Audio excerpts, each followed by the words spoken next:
నమస్కారం. 15 జూన్ 2026 సోమవారం. జ్యోతిష శాస్త్రపరంగా ఉన్న వివరాలు గమనిద్దాం. ఈరోజు జ్యోతిష శాస్త్రపరంగా అనేక విశిష్టత కలిగిన అంశాలు ఉన్నాయి.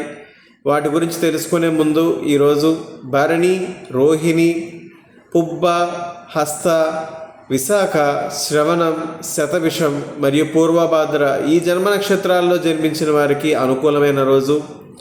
అశ్విని, కృత్తిక, మృగశిర, మఖ, ఉత్తర, చిత్త, మూల, ఉత్తరాషాఢ ఈ జన్మ నక్షత్రాల్లో జన్మించిన వారికి అనుకూలమైన రోజు కాదు. మిగిలిన నక్షత్రాల్లో జన్మించిన వారికి ఈరోజు తటస్థమైన రోజు. ఈరోజు జన్మించే నవజాత శిశువుల జాతకంలో కాలసర్పదోషం ఏర్పడుతుంది. రాహుకేతువుల శాంతి అనంతరం వారికి నామకరణ జరిపించండి. ఈ రోజు నుంచి నిజజ్యేష్ఠ మాసం ప్రారంభమవుతుంది. చక్కటి ముహూర్తాలు మళ్ళీ ప్రారంభమవుతున్నాయి. అమావాస్య ఈరోజు ముఖ్యంగా ఇది జ్యోతిష శాస్త్ర ప్రకారం ముఖ్యమైన విషయం ఏంటంటే, అమావాస్య తిథి సోమవారం రోజున వస్తే దానిని అమాసోమవారం అని పిలుస్తాము.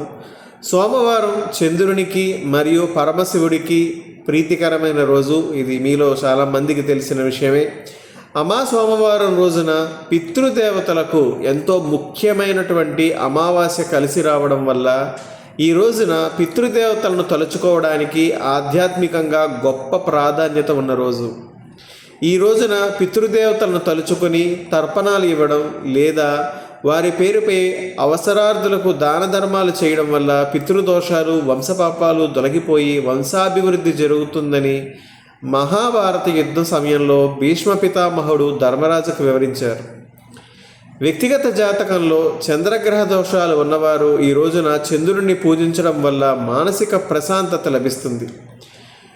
శివలింగానికి జలాభిషేకం చేయడం మరియు వీలైనన్ని సార్లు ఈ రోజంతా పంచాక్షరి మంత్రమైనటువంటి ఓం నమః శివాయని జపించడం కూడా ఈరోజు చాలా పుణ్యప్రదమే. వీలైనంత వరకు ఈరోజు ఉదయం నుండి సూర్యాస్తమయం వరకు మౌనంగా ఉండడం, అంటే మౌన వ్రతం ఆచరించడం వల్ల అనేకమైనటువంటి లాభాలున్నాయి అని అనేక పురాణాల్లో పేర్కొన్నారు. ముఖ్యంగా మానసిక ప్రశాంతతని మౌనవ్రతం వల్ల పొందవచ్చు. అనవసరమైన తగాదాలని తప్పించుకోవచ్చు. సంవత్సరంలో ఇటువంటి సోమవారాలు చాలా తక్కువగా వస్తుంటాయి. అందుకే ఈ రోజున పితృదేవతల్ని స్మరించుకొని వారిని గౌరవించడం చక్కటి వంశాభివృద్ధిని ప్రసాదిస్తుంది అని శాస్త్రవచనం.